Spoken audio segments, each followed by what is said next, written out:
Oh, hey everyone! Today, I can see this counted off. We got a special guest, Belinda again. Oh, and also Sophia. Say hello. Hi. Now, Sophia is. We're going to talk about which movie? I forget. Frankenstein 2025. Break. 2025. I didn't mean like the board. Like that one. No. No. You wanted the 2025? I watched like 12 versions of Frankenstein. How many Frankensteins were there? Like 1,000. There's a lot, but we're going to be talking about the one by Guillermo del Toro. Guillermo del Toro, not Benicio, which I think I've said more than once. This is actually Guillermo. Fine. Today in Streamin Demons, Joe learns what horror movies are. Yes, here we go. So, if you did pick out Frankenstein, why did you pick out Frankenstein? Because it's probably like one of my favorite movies of the year. More than Dracula? Well, like more than Dracula Love Story with Luc Besson? Huh? Both of them are like very special to me. Okay. And like were very striking to me, like emotionally and like visually. Oh, you're going from emotions. Okay, so you saw Frankenstein and you went emotional with it. Like, what emotions were there for you? So I agree. No, I agree because that's not the first Frankenstein movie you saw, right? No, it is actually. It is really? Yeah. You never saw the old black. Okay. No, I do want to watch them, but like I haven't. Well, that's fine. That's absolutely fine. So you've seen this for the first time. It's the color palette, just like the colors and the special, not the special effects, but like the costuming kind of pop out, right? Mm-hmm. So what do you see? The costuming and like the set design and how they both like interact together, I think is very interesting. And like I watch a lot of interviews like with the like costume designer and like the set designer, and they talk about how they had to work together a lot because like the world of costume and set design like are very like incorporated together in the movie. And Guillermo said that that was like something that was very important to him as well. So did you ever want to do that? Because I know you do make costuming. Did you also want to work for set design as well? I'm just curious. Not set design in particular. I think it's really cool. I don't think it's like necessarily what I'm good at. But like I can appreciate how like those two worlds like interact, you know. Especially in Frankenstein. So I agree. It's hard to really differentiate between what is the setting, because the costumes make the setting. The settings, they're really intertwined. For Frankenstein, it's not always like that. Mm-mm. But this movie is pretty apparent. Yeah. Like what really drew your eye then? Well, like mainly like in general, Right. I really appreciate like the use of like red, and like it's written in my notes like how like red symbolizes a lot of things. But I don't want to get into it. Okay, no, so as you wish, as you wish. That and also I don't know, I think like the attention to detail as well as like the historical setting were all like done very well. And just like everything in the movie in general is very like beautiful, and it was well shot, and you're right. I grew up watching I'm talking all the Frankensteins. Like it's the Universal monsters all the way through until like Young Frankenstein, every Frankenstein with like Igor, like the one with Daniel Radcliffe, like all these I came up through. And then watching this one. That one I think I saw. You saw the Igor. So how does it compare to Igor then? Well, I don't really remember. I think I saw the one with Daniel Radcliffe, right? Yeah. But I only saw it one time, and I kind of like don't remember everything. But like that, I think like in general, a lot of like the older Frankenstein movies are very like comical in a way, and are more like I don't know, they're like not as serious, and it's like not the same subject matter. It's like more focused on like I don't know, like the science fiction, like the creation of the monster, and like trying like it goes out and it's some kind of a weird system. If you ever hear like the background noises, because everyone's pointing at saying, "Oh my god," because they recognize some of us. They recognize Belinda. They recognize Belinda. Like, oh my god! Like we have fans. Like, oh my god, Belinda! What? Belinda! Oh my god, she's invisible now. So you see this, and I think you're right. This is one of the. It's a different take on Frankenstein. It really is. Because like It's more of a love. Yeah, this movie is also like very focused on like the creation, but it's like done in a very like different way. Yeah. And like with like different intentions. Yes. And that's why I think it like stands out within like the other Frankenstein movies. Yeah, 'cause I think it's interesting because we've seen the Frankenstein movies so many times. For me, it's like watching Spider-Man. If I had to see the origin story of Spider-Man one more fucking time, I'd lose my mind. But they do like the origin of Frankenstein well. I'm like, oh my god, I didn't think about that. Like, that's nice because it's almost like the book. Have you read the book? No. Let's see. Ah, see. But I discussed the book in my notes as well. It's the diaries of Victor Frankenstein. Frankenstein is the scientist. The monster is the monster. And then we have in the movie, it really does focus on Frankenstein as actual physical person with agency to a point. Mm-hmm. Like it's like he's being treated as if you would a person today. Like he's not like, oh, it's just an object, kind of for a while, but then like he swerves all that, you know. Mm-hmm. So yeah. Well, I want to start by talking about like why Guillermo made this movie and like what were his intentions. But he explains how like how the story, especially like the childhood of Victor, aligns very much with his. Because like he felt, because he also had like a brother, I believe, and he always felt kind of like the outcast and like the I don't know how to explain it, but like his brother was always like the like happy and like his dad was like, you know, like a second child, you know, like I can kind of relate to that in a way, like being like the firstborn. You're kind of like the test. I'm not the test. I'm the perfection of the only. I'm a firstborn. Like You're a firstborn. You're a test subject. Yeah, I'm a test subject. So like I kind of like relate to that in a way. Yeah. And like how he like favors his brother kind of. And like rejects his like creativity. So do you see yourself in this too? Yeah. Welcome to my interview podcast. Yeah, in a way, kind of. Interesting. And in the other like interviews, Guillermo explains how like he's been kind of like working on this movie like ever since he was like 7 years old, when he first saw like the Boris Karloff's Frankenstein. Yeah, I was gonna say the home Boris. And then he explains like how like later on when he was like 11, he read like the book, like the novel, and he remembers thinking, oh, like this is not like the movie that I watched when I was 7 years old. I want to make this movie like from the novel. That's interesting because Mary Shelley basically writes this as like over a weekend, if I remember correctly, in a writer's retreat. Who can scare us the most? And then she writes this one, Prometheus, Modern Man, Frankenstein. Right? Yeah. So anyway, I thought that was very interesting, and I appreciate like how he's able to like adapt the like story to kind of like represent like his own childhood and his own story. Yeah. And he also explains how like all of the other movies and like shows that he's made kind of all like come together like within this movie. Really? It's like Pan's Labyrinth. I think that's where most people remember him from. If I'm remembering correct one. Yes. And like he did like Hellboy and Shape of Water and wait, did you see Shape of Water? Ain't no one seen Shape of Water. I wanted to watch it. You want to watch it, but ain't no. I guess in most of my said that too. Like, ain't no one seen Shape of Water. That's all I know. But I'm gonna watch it. But wait, you really? Huh? Are you really gonna watch it? Yeah, I'm gonna watch it. I just need to like convince my boyfriend to watch it with me. Watch it with me. Yeah, that's me. Yeah. Anyways. He makes that with a fish. Spoiler alert.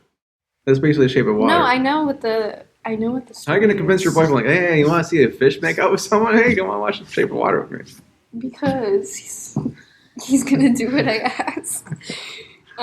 He's gonna watch this like, am I? Yeah. I guess you will.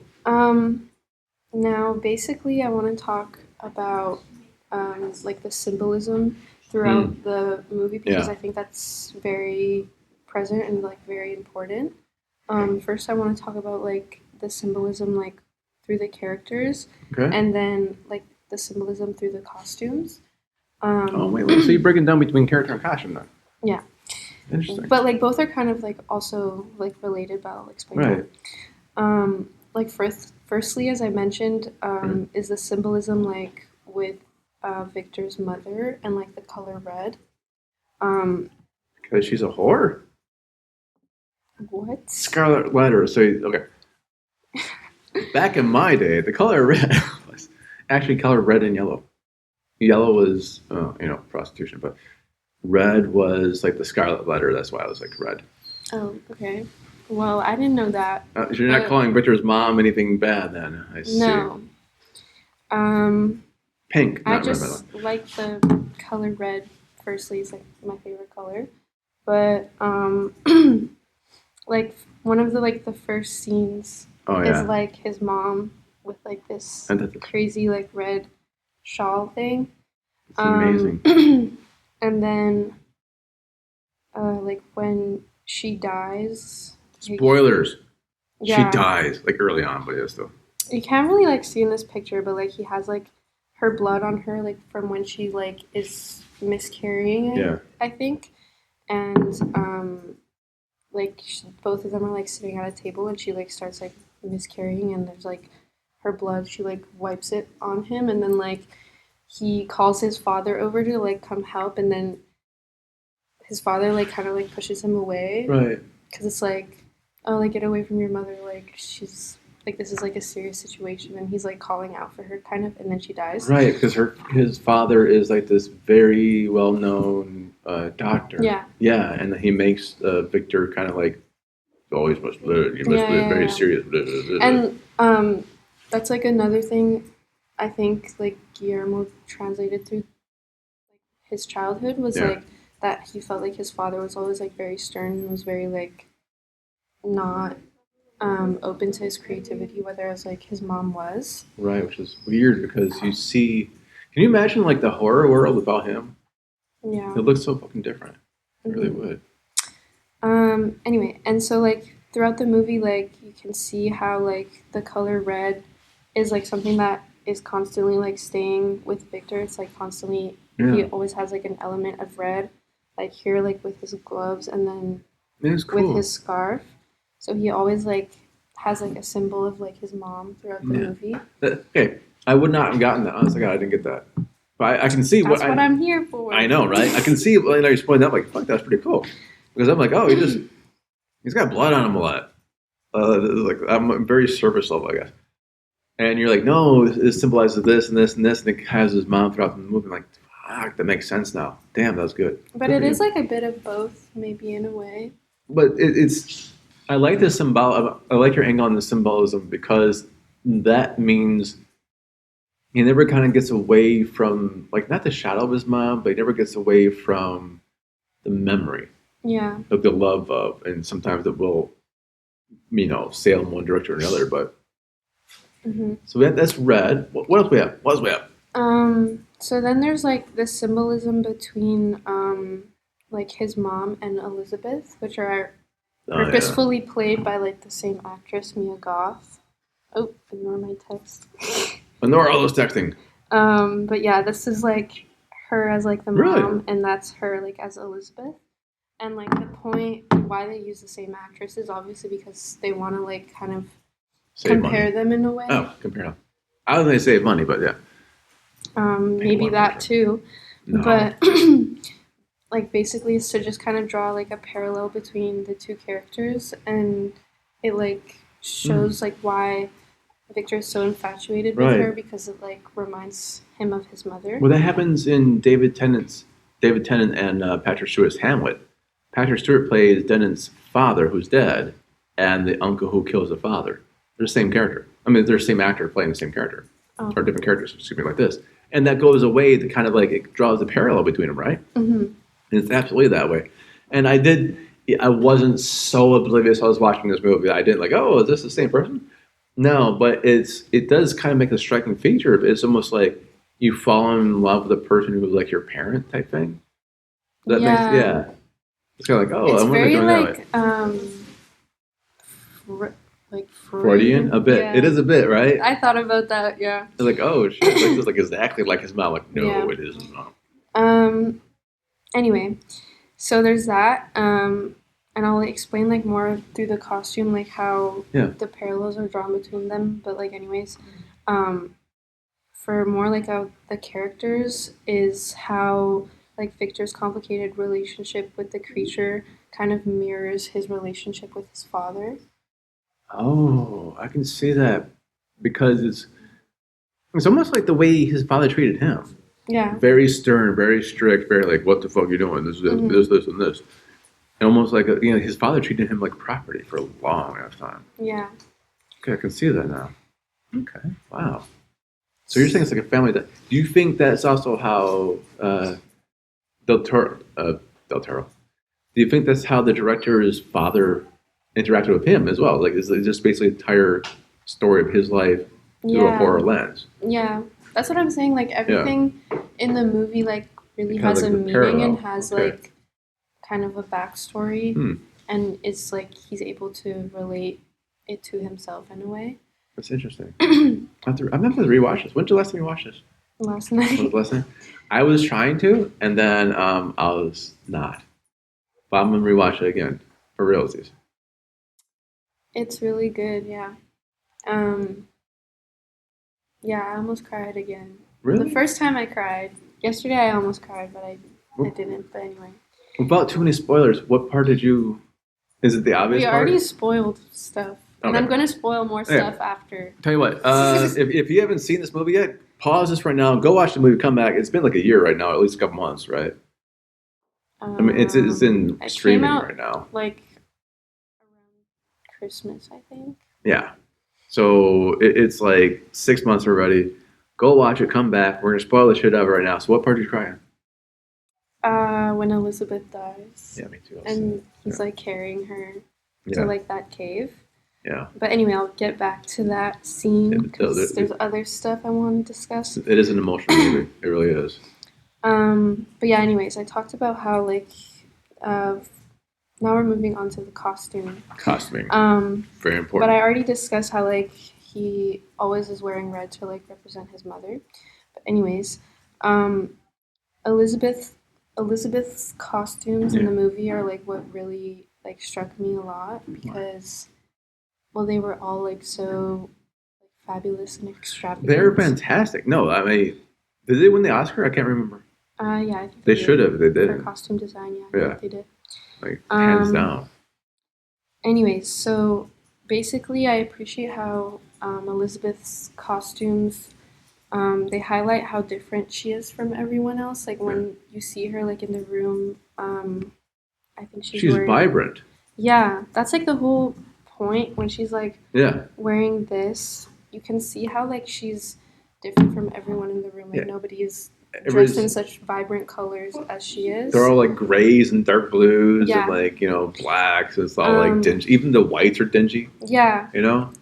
And so basically that's done to like highlight how different she is from everyone, and it's also like through her costume it like shows like her love for insects, which she like talks about a lot with like Victor. She talks about how like her love for science is more like rooted in like the smaller things, and she's not dumb, and that gives her more depth to her character. Usually in this movie the female lead's just like I'm a female lead, like that type of thing. She actually has backbone. No. And especially like in her like final look, like the wedding dress, it like shows like all her costumes in general kind of show like her longing to find something within humanity that she can't find, which is something that she eventually finds in the creature. In the creature. And that is, I think, when you're saying like he read the book, he saw the movie, The Birds Crawl Up, then he read the book, and he's like, oh, I want to tell that. That's not the movie we've seen. I want to tell that version of like the actual one from the book. I think that's more accurate because I know when she was writing the book, like Victorian was really weird. This like the era was basically if a person is not aesthetics, aesthetically pleasing, they're evil. We get to, like, the Wicked Witch. This like, oh, they're evil, the old crone type thing. And if they look good, they are good. Like, they're morally good if they're pretty, right? And this story kind of like reflected upon, like, well, the one who's the most morally good is the monster, the creature. Yeah, exactly. And then for her, but in this movie, she's also morally good, and she's aesthetic as well. So it has that reflection of what Mary Shelley was trying to get to, trying to get in the book. See, I like that. I know some things too. And another thing I really appreciate is how, obviously, like, her costumes are, like, for me, like, the highlight, but the creatures' costumes also don't go unnoticed or without any kind of like thought. Like, everything is very carefully thought out. And for me, like, what stood out to me was when he, like, finds he, like, stumbles upon, like, this graveyard from, like, the war. It's like a bunch of, like, skulls and, like, corpses, and on one of the bodies there's, like, a jacket which he, like, uses to cover himself. That's where I got this jacket from. Graveyard. And, like, the jacket is, like, very, like, worn down because it's, like, obviously, like, been there for a while on the rotting corpse. And so what they did was, like, they kind of let me turn up my brightness. They kind of, like, did that's very cool, like, an embossing of, like, the spine of, like, the corpse that it was on. So for me, like, that kind of attention to detail, the details, right, is, like, very important, and it, like, makes me very emotional because, like, I don't know, any kind of, like, attention to detail like that like relates to, like, the story and everything. Like, I don't know, everything in this movie has a meaning and has a story, and I think, like, that's what's really striking for me. Okay, but because you're in fashion, you can see these better then. Yes, but sense? I also, like, watched all the interviews, so, like, I'm not just, like, saying, like, this is, like, my opinion. Like, this is actually, like, what the people said. This is fine. We're talking about right now, but so you're seeing this attention to detail, and then while you're watching it in the movie, it still pulls at your heartstrings. Yeah, and I think that's right. It's one of those things where not sure. Yes, I would notice attention. I would absolutely notice the detail, and I think it's lovely. And I think it's because it helps me suspend my disbelief more. It draws me better into the movie because it's more realistic now. Every small thing's accounted for. If it is like a fakery, I'm like, oh, or it's like having bad CGI, like, oh, this is bad CGI, it pulls you out of the movie. Like, this is shit. This is all practical. These are the little touches that really can build, like, costuming is so important to the film. I mean, Oscar winning, shit like that, but I agree. It's like, if you watch the other movies, you watch the older movies, you're going to be kind of disappointed, I think. Because you're like, oh, they just kind of put them in, like, one thing, and it's just like, the makeup jobs are nice. But, like, I obviously, like, know that I don't think I will like it more than that one. No. I think you're going to like the makeup job. You might like the makeup jobs just because they're more original, because everything else is, like, derivative of. But, like, that was, like, a stepping stone, you know? Like, yeah, we needed those movies to get to this one. Yeah. That's what I'm saying. Like, the derivative, you'll get to this one with it. So I agree. No, that's just good for you. Good for you. And another thing about the creature that I really appreciated was how Guillermo made sure to, like, make the creature not a science experiment, but also, like, a work of art, and show how Victor is actually not just a scientist, but, like, I mean, he flat out says, like, Victor isn't a scientist, like, he's an artist. He's an artist. Because, like, what he's doing is, like, not really scientific, although, like, it is. Well, yeah. Like, but, like, it's not. It's the pseudoscience of it. Yeah. But that's the whole... Yeah, because otherwise the other Frankensteins were more butchers. Like, oh, let's just put some meat together to put the arm this way and stuff like that. And this is probably the one time the monster's not played by Doug Jones, which is weird for me. Like, oh, usually Doug Jones plays all these fucking things. Yeah. Love you, Doug. But yeah. So, like, I could, like, yap about this for so long, but anyway. Absolutely. It's good to see passion. I also really liked this. Oh, wow. From the creature, just because I like the fur, but this is kind of like when he's, like, walking and, like, chasing Victor, like, through, like, the ice. Yeah, and this is which which is realistic to the book. Most books don't start off with that, but that is realistic to the book. The book is actually a diary they find. Mm-hmm. They find the diary as he's trying to, because Victor's trying to get the fuck out, Mm-hmm. and it's the snow, and the ice itself is really well done. Like the setting, it's really well done. The ship, it throws a different dimension to it. It throws a visceral thickness, it's the attention to detail like that as well. Yeah, exactly. And the monsters waste. And like one more thing before I move on to like the final thing I want to talk about, which is the wedding dress. I just want to like talk about how emotional the scene like towards the end is, like when like Victor is dying. Yeah. And he kind of like apologizes to the creature, and the creature forgives him. Yeah. And you know, like his whole life he spent like trying to conquer death in a way, and like in that moment he kind of accepts death. Yeah, he acquiesces to it. And like apologizes for like creating the creature. And like the creature forgives him. Very human for the creature to forgive him. Yeah. The creature's the most human part of the movie. Mm-hmm. Because it's honest, like it's what people should aspire to.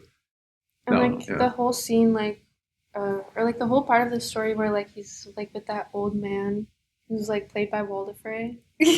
Yes. Oh my God! I'll say this is very. That was so sad, especially like when the wolves come and like kill him, and then the dire wolves. It's a crossover. It's a crossover of Game of Thrones. Yeah. Better than Brand the Broken. That's all we're saying. I just thought that was so sweet. And I think like it was another like symbolic thing how like that old man was like blind, so he like couldn't see like how the creature's like a monster. Judging the person by the character instead of the cover. Mm-hmm. And like I thought like that whole arc was really sweet. Yeah. And now, wait, actually, before I move to the wedding dress, I just want to show this dress was like my second favorite.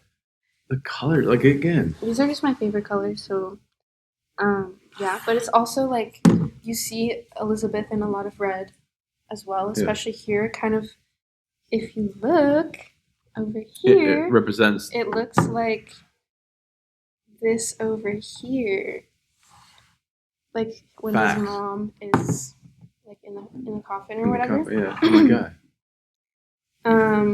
So yeah, another great way to symbolize the mother through Elizabeth. It has to be a mindfuck. I mean, honestly, if you can do the movie through the aesthetics, you can do the movie through the writing. And the acting is phenomenal, by the way. Like the directing is obviously good, but it's just like the layers of psychological layers here that go into everything, every choice that's made. That's how good the movie is as a horror movie. You know, Siskel and Ebert used to hate those. For me, like it's a horror movie, but it's also like so much beyond. Yeah. It's very like poetic and it's poetry on film. I agree. And like I agree. I think it also falls under like the category of like gothic romance, because it's like the relationship between Elizabeth and the creature is very like unconventional. Yeah. And like castle. Like the final scene, or like when Elizabeth is like dying and she's expressing how okay, I feel like I need to find like the quote, but she's like talking about how like love is so like brief, and then that's why it's important. Yeah. Anyway, that was really sad, and that's when I was crying. But now she's I want to crying talk now, about by the way. The wedding dress. She's crying now. It's weird. Let me see. Oh my God. Okay, we can cut if you want. Go. Okay. She's gonna plow through it. Anyway, so the wedding dress in this movie is like really what like struck me the most. Right. Because it's kind of like the centerpiece of all the costumes. As a wedding dress, I mean, the symbology of it too. Mm-hmm. And like basically like Elizabeth is getting married to this like loser guy that she like doesn't even like. Oh, hold on. Anyone notice like she's getting married to this loser guy? You looked right at me as you said loser guy. Like, some loser guy no one likes. I'm like, what the fuck? I'm right there here. I'm physically right here. Go on. Yeah, but anyways, so she's wearing this dress which like, despite her getting married to this guy, that's like not really like where her heart is. Her heart lies, I guess. Yeah. And so like her wedding dress like really shows like her closeness and like her likeness to the creature in several ways, but like the two main ways are like the arm wraps that she has. Okay, now full disclosure, I'm gonna ask you a question. Can I out you? No, I'm not gonna like horribly out you. Can I out you what you do? Yeah. Like, have you tried to make a dress? She makes dresses. Have you tried making a design like that? You thought about that? Because I think you can. I know you can draw it, but my order project was kind of kind of similar. That's what it reminds me of. Yeah. Did you think about like? Welcome to the interview part of the show. Have you thought about doing costuming for movies like this? Yeah, I have. Because I think you'd be brilliant at it. Like, absolutely. It's kind of like a dream to do that. Then do it. What do you mean? It's a kind of, hello, if you have a dream for it and you have the talent for it, what's holding you back? The dream plus talent, opportunity, maybe? I don't know. That's a third part of it. I feel like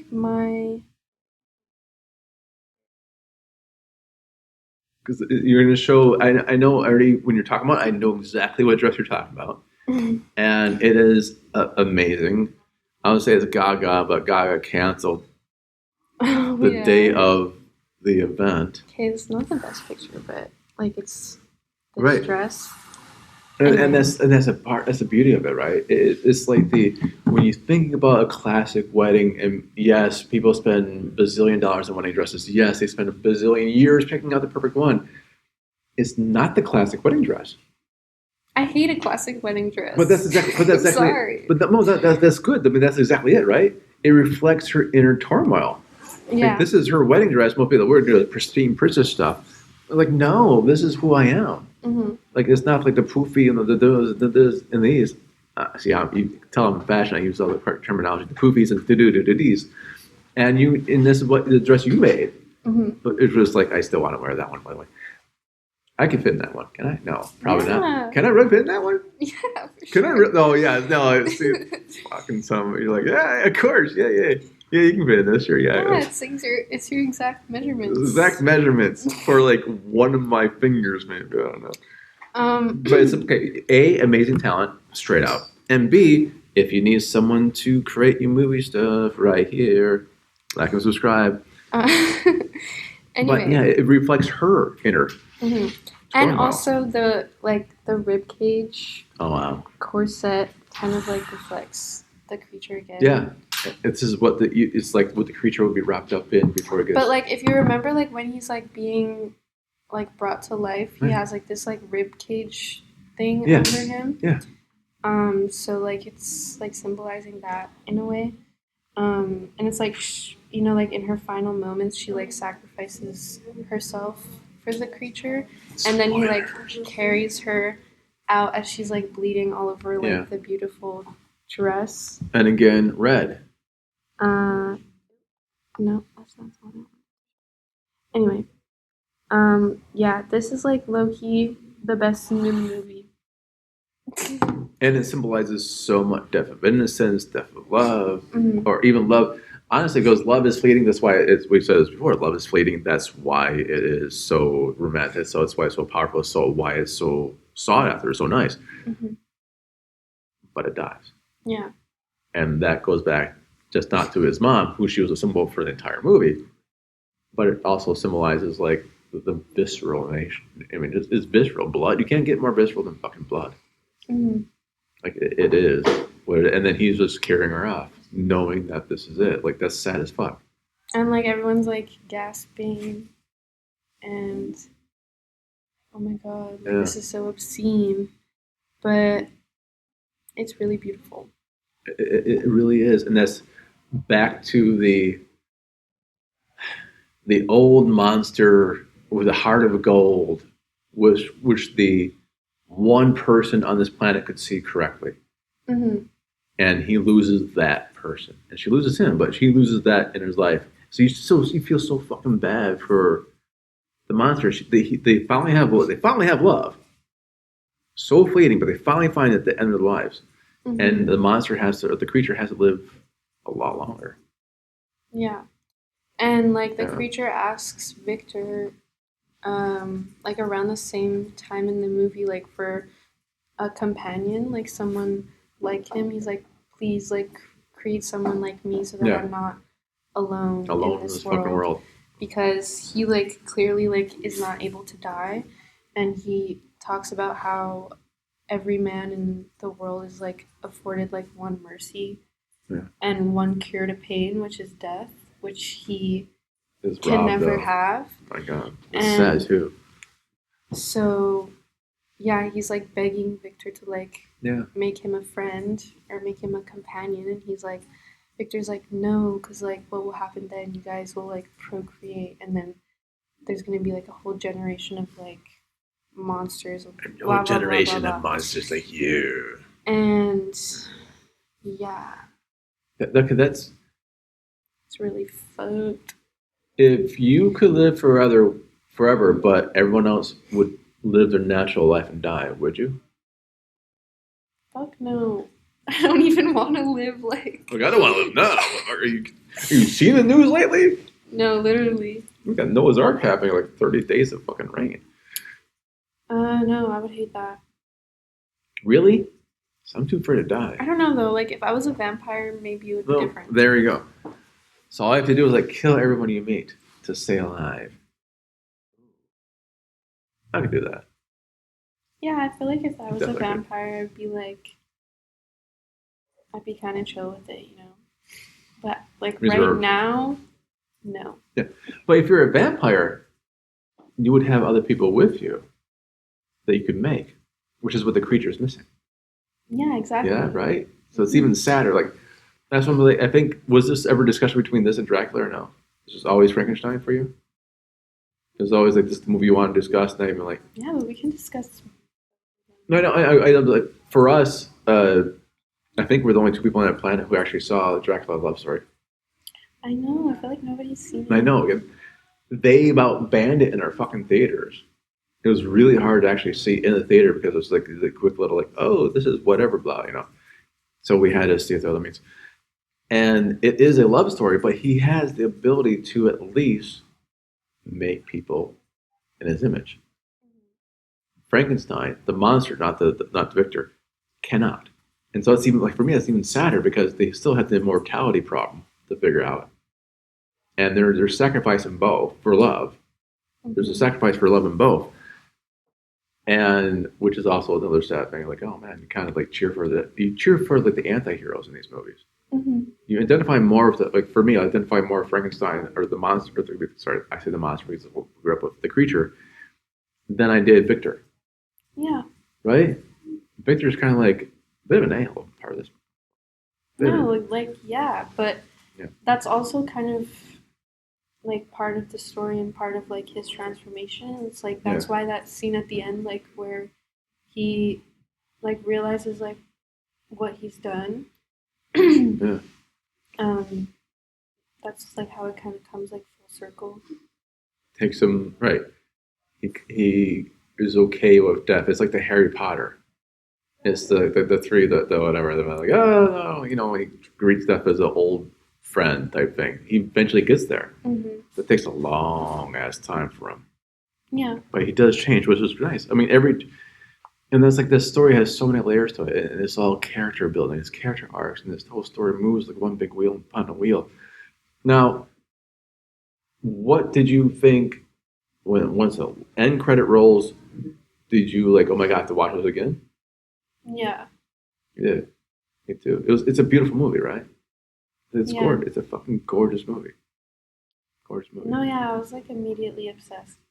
And the last like scene where he's like after he like pushes that boat into like the water for like those sailors, and then he like kind of like just walks off into like the horizon, and like he feels like the sun on his skin, and it's like it kind of like reminds me of like the scene when like the creature comes in like Victor's room, like when he's first like brought to life. And then like Victor opens the window and like he gets like scared of the sun. Right. Never seen And he's it. like, ah, and then Victor's like, no, like the sun, like it's good. Sun's good. Sun is life and whatever. And so like it's kind of like another like full circle moment, like in that last scene where he's like staring into the sun, like taking in He's the getting some vitamin tans in, D, man. yeah. Yeah, he's like equal strain in all parts. Oh, good. Now, is there anything else you want to say about the story? Stop questions. No. Okay, then I have some questions. I have like more that I could say, but like As you that's wish. it for now. Oh, that's- Did you watch this in the theater? No, I watched it on Netflix. Yeah, so I didn't get a chance to. Right. Would Although you? I think it would have been really cool in the theater. That's what I'm saying. Would you want to have seen this? I would love to have seen this in the theater because this is one of the things where going to the movies at this point would add to the scenery, it would add to the grandiose, it would add to the scale of it all. Watching on our TV set was fine. I kind of like. I have no idea how big your TV set is, like, but Well, my boyfriend's TV at his house is like really huge. it's His huge. basement, His basement's really, entire really big. TV. It's like It's bigger than Belinda. basically The window. yeah, basically the window. James, So like it wasn't that bad. I'm gonna go to your boyfriend's house pretty soon. Hey. Yeah. I just want to like use your TV. Awkward, I know, but No, we're but good. yeah, he has like a really nice TV. So like I can't complain too much. But like when I saw like Nosferatu in theaters, that was really okay. it like had me more like Yeah. in the moment. It was really fucking loud. Like I could barely even Yeah. hear myself. My ears were like ringing after. But like still like I always think like seeing stuff in theaters, like those kinds of movies. Those types. The costuming is just fantastic, and you just want to see the colors. The colors going to pop more, and the sound's going to be there, and it's just going to be more inviting. And okay, that's usually my question. I agree. When I saw, I was almost like mad. I saw it on TV. Like, damn it, I want to see this in the theater. But I saw that it was on Netflix. So I was like, I gotta watch this shit right now. Yeah, absolutely. If you ever seen any of his movies, like they're all kind of like big theater movies. Because he does the imagery. I mean, just the imagination that comes from it is just astounding. Now, I'm gonna ask you: do you want to plug anything? Do you have a clothing line you want to show off? You have a coming soon? I don't really have anything to plug other than my Instagram. Oh, plug the Instagram away. Absolutely. Go follow, like and subscribe. Like and subscribe this. Go follow. It's just Sofia.Gabwa. No capitals. No capitals whatsoever. We can't afford capitals where we're from. Nope. Because we're in socialist Canada. Kidding, that's a very American joke for you. All right. So, Frankenstein, check it out. Yeah? Absolutely. For behalf of myself. If you want to have a good time, a good emotional time, and if you want to bless your eyeballs. The eyeballs become... Okay, full disclosure, I also cried at Dracula. Yeah. Yeah, so, like, honestly, like, horror was, like, spot, just fucking 2 for 2 for that one. Like, Frankenstein and Dracula, both, like, you start tearing up, like, oh my God, this is amazing, because it's emotional. Go check them out. On behalf of myself and Sophia, we bid you good day. Bye, y'all. Goodbye, Belinda. I hear a cat.